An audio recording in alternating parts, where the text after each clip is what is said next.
How do you get your customers to do your marketing for you? I'm Ben, and this is the Building Business channel, and I've got Jim Aline here. We're doing this whole series on marketing. We want to talk about something I think a lot of people never think about in marketing, but maybe is the most powerful: how you get customers to do your marketing for you. And really, it starts with referrals, right? Referrals. Yeah, that's really what that's really that testament of your customer speaking for you, that referral. And it's a highly, you have to think of it gratefully and in high regard, right? Because that customer of yours, that former customer of yours, they put their reputation on the line. It's really incredible, actually, when you think about it. Right? They put your reputation on the line, or their own reputation on the line, to refer you. Yep. And so they really think highly of you. But it's also a lot of responsibility when you think about it that way. It is. Because when they introduce you to somebody, you have a responsibility to not make them look bad, to go the extra mile and make that customer feel just as good, right? Definitely. And that's, so you have to think about that. And getting reviews online is one way for them to speak for you, right? Like, so making sure that you're asking for reviews, having a process for asking for reviews, all of those things are very important. And then, learning how to introduce the idea of them referring you, making sure the seeds are planted. Yeah. So let's talk specifically about some strategies around how you can ask for the referral, because I think a lot of people are like, oh yeah, all our guys like at the end ask for a referral and they have like super low take rate on that. What are some things that you've seen that people have done to really juice getting people to want to refer? So first of all, it's a little bit more in being more specific in the ask. Okay. So it's not, hey, do you know anyone that could use our services? They're like, I don't know. I don't even think about that. Right. It's too wide of a question, right? Maybe in a storm damage situation, hey, have you been speaking to any of your neighbors that also think that they have damage on their roof? Do you think you could refer those people to me? Yeah. And in being more direct and more specific in the ask, I think a lot of times you'll get that. Sometimes it's you can invoke people, even getting services out of people by asking if you know someone who may, right? Like, and so, but being specific, hey, do you know anyone that's looking to get windows right now? We have this great special going on. Yeah. Well, I don't know. My neighbor was kind of talking about it a couple of weeks ago. It kind of jogs the memory. Jogs their memory, right? Yep. So being specific in the ask. But the first thing is ask. Yeah. Right? You have to ask for them for reviews and referrals. What do you think about incentivizing your reps to actually ask, like, so that they never forget to do it? For sure. I potentially having a different comp plan, because that is a self-generated lead at that point. Right. Right? It's not a company-generated lead. So it may be an incentive in their comp plan that gives them a financial. Yeah, I'd give them a kicker if they got a referral. Right. And then that's, of course, motivating them to ask for the referral the next time. And make it part of the process to teach on it. And the next time. But then give them an incentive to get an actual close out of it. That's right. And so incentivizing everything, right? And you have to understand your company culture in those incentives. Some, sales reps are going to be motivated by money, right? But maybe your job site supervisor, your production manager that may be out there also with an opportunity to ask for those referrals, they may not be motivated in the same ways, right? So you may have to have different ways of motivating them, recognition or things like that. I mean, you could do something like you get X number of referrals in a month, then you get some kind of like company trip, or you get to go out to dinner with the owner or whatever.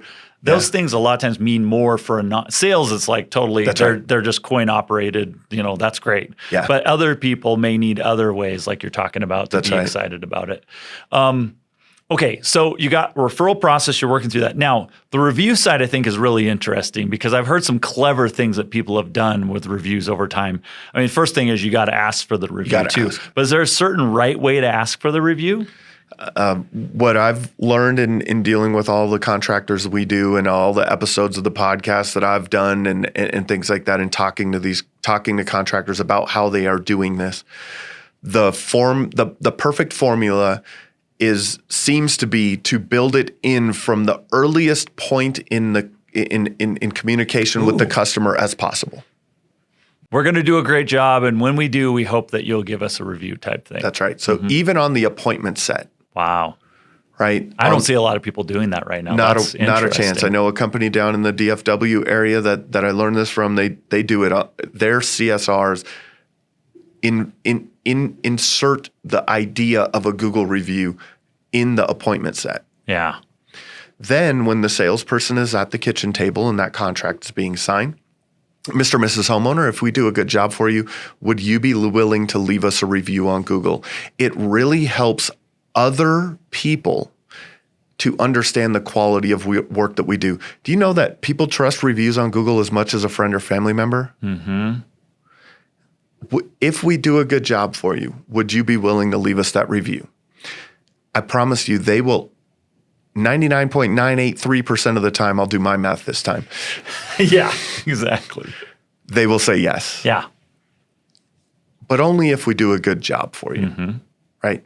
Then on production day, whoever is the contact point of the homeowner that morning, at the start of the job, they reintroduce that same concept.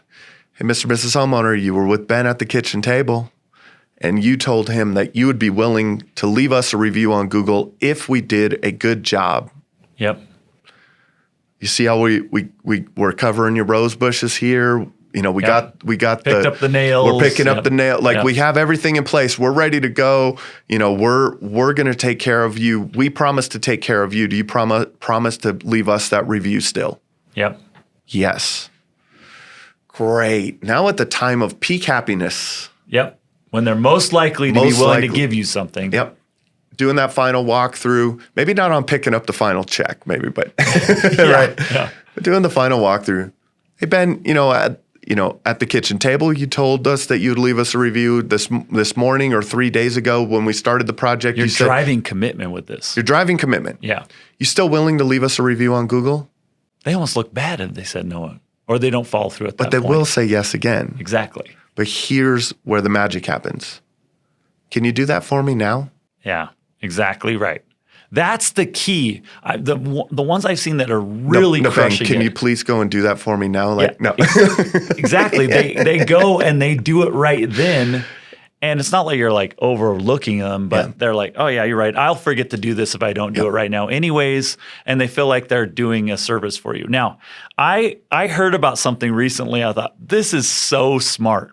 So when you think about asking for a review, you're asking for totally them to give to you. Yes. There's nothing in it for them really. Yep. Right? You already fulfilled what's in it for them. So that's why it's so hard to get reviews at the end of the thing. And that's why it's so smart to do this kind of process you're talking about.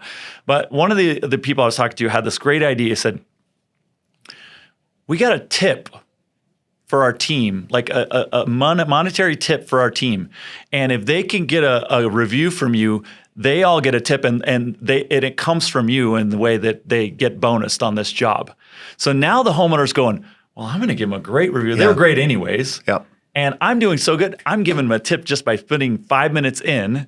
And then everybody gets the little bonus off of the review happening. I love it. But it's this great virtuous cycle that is good for everybody. But the homeowner now feels like they got benefit out of the review because now they look like everybody saw that I gave a tip, even though I didn't actually pay anything because all I had to do was this review. And in that, we have to remember that the relationships are usually developed with the sales reps. Oh, for sure. That's the number one. Yeah. And so when you're asking for a review for the company, they don't have the personal relationship. So a similar idea around that is a good friend of mine is an electrical contractor, and he was working for a company, and he was the highest reviewed tech that they had, and now he has his own company, and he does this and for years now, and he's one of the most reviewed companies in his area, and what he would say is at the end, he's getting everything client.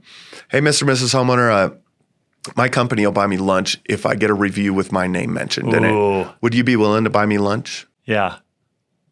Oh, of course I can help you out, Bob. It's great. That's right. Like, yeah, I'll buy you lunch. Yeah. Same thing that reminded me of the tip, right? Like you're leaving a tip. Like a company that a couple of other strategies that help to encourage your people to be asking for the reviews that I've seen work are monetary, right? Like one company out of Colorado that I talked to, on a quarterly basis, the person with the most reviews got a $500 bonus. Nice. Yeah. At the end of the year, at the Christmas party, the person through the whole year, there was a $2,500 bonus with how many times your name was mentioned in reviews.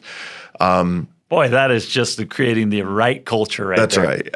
And the thing is, you don't have to make these separate. No. Like you could be doing that and you could be doing the ask and you could be doing the process, right? That's right. It's Another company that I know that I interviewed on my podcast recently, they had a goal for their reviews. It was hundreds of reviews that they had as a goal, and the perception of in the market between them and the people and the other contractors in their area, it just created a huge gap. Yeah. So they are taking, and it's not a 50-person shop, but they're pushing 30 employees. They're taking people on a cruise. Yeah. If they hit that goal of reviews, because they understand the value that it brings to their business. It pays for itself 10 times over. That cruise is the cheapest cruise money they ever had to spend. That's right. Yeah. Man, there's just some really great ideas to juice up your referrals and reviews. Awesome. Thanks so much for joining us. You've got to go to jobnimbus.com/building business now. We've got a bunch of resources there. There's tips and tricks, there's industry insights, and all of it is free. So go and check it out right away.